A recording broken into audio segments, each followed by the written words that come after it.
আল্লাহ তাআলার কি সৃষ্টি, অপরূপ সৃষ্টি। ওয়াও, কি সুন্দর সৃষ্টি আল্লাহ তাআলার, মনোমুগ্ধকর। এইখানে কিন্তু বাঁশ বাগান আছে, তারাই বাগান আছে।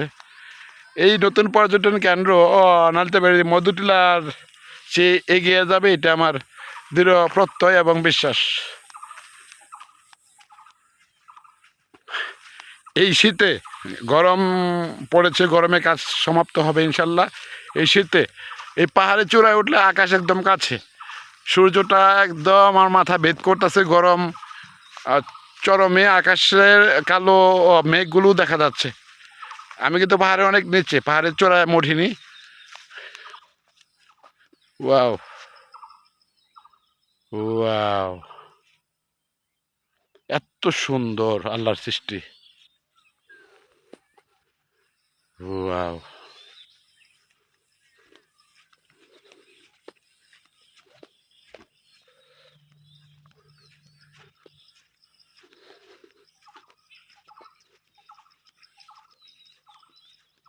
কি সুন্দর পাখির ডাক, মনোমুগ্ধকর একটা পরিবেশ।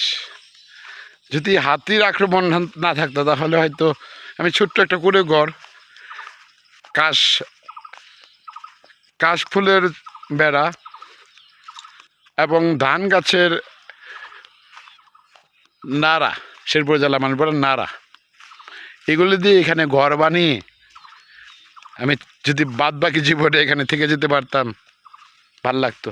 পাহাড়ের চূড়ায় ছোট ছোট দুবরা গাছে, সবুজ গাছে গরুগুলি ঘাস খাচ্ছে। পাহাড় এলাকার মানুষ এই গরুগুলি এখানে দড়ি দিয়ে বেঁধে খুঁটা দিয়ে আটকে দিয়ে গেছে, যেন ইন্ডিয়া সীমান্ত কাছাকাছি, যেহেতু 1/2 কিলোমিটার সামনেই ইন্ডিয়া বর্ডার।